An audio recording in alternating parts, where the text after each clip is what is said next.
ازيكم؟ طبعا خلاص الدراسة داخلة وهنبدأ ان احنا ننشغل بالجامعة والدروس والمدارس وكل حاجة من الحاجات دي.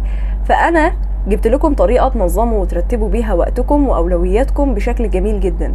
انا الطريقة دي بستخدمها بقالي حوالي 4 سنين، وانا شخص مهامه كتير جدا، وبجد الطريقة دي بتنظم لي كل حاجة في مهامي. فبلاش رغي كتير، يا ريت تعملوا سبسكرايب ولايك وشوفوا تابعوا الطريقة معايا. لو انتوا طبعا عندكم بلانر زي كده، يعني البلانر اللي بتكتبوا فيها اهدافكم او اي حاجه انتوا بتعملوها في حياتكم، تقدروا انكم تعملوا الطريقه دي فيها. لكن لو انتوا يعني ما عندكمش بلانر، تقدروا انكم تجيبوا ورقه منفصله وتعملوا فيها الموضوع ده وتعلقوها قدامكم على المكتب علشان تراقبوا فيها وقتكم بشكل كويس. خلينا بقى نبدا نشوف ايه هو اللي احنا هنعمله بالظبط في الطريقه اللي معانا دي. مبدئيا هو ده شكلها، ولكن دلوقتي هنبدا ان احنا نشرحها بالتفصيل.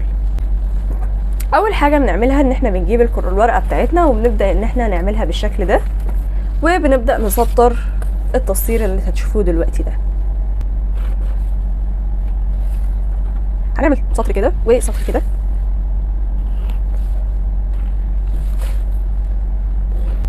بعد ما سطرنا الصفحه بالشكل ده، هنبدا ان احنا ناخد جزء من الحته اللي فوق ونسطرها بالشكل ده.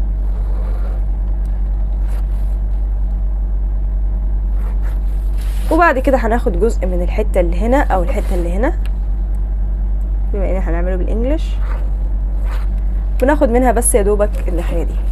وبعد كده بنبدا ان احنا نقسمها بالشكل ده على عدد الايام: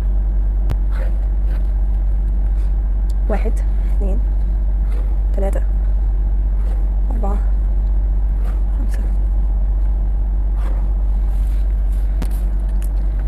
هنا هنبدا ان احنا نكتب الايام، وهنا هنبدا نكتب الساعات.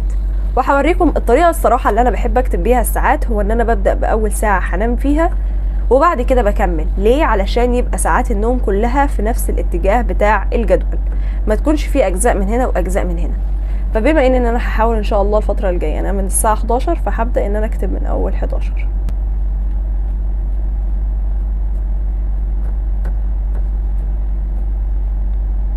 بصراحه انا اللي بحب استخدمه اللي هو الوقت بتاع ال 12 ساعه مش ال 24 ساعه، علشان بحس ان انا مش متلخبطه اكتر.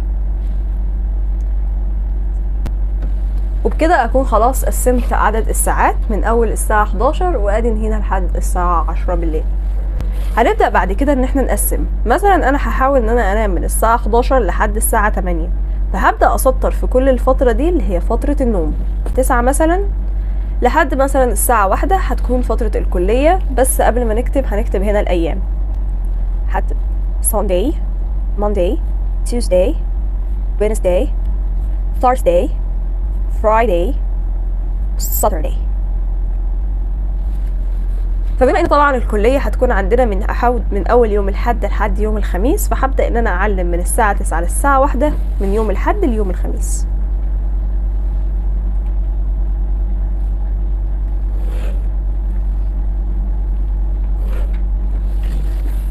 زي ما انتم شايفين بالشكل ده.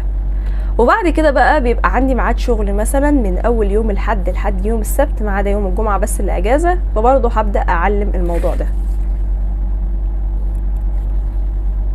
من اول الساعه 5 لحد الساعه 7.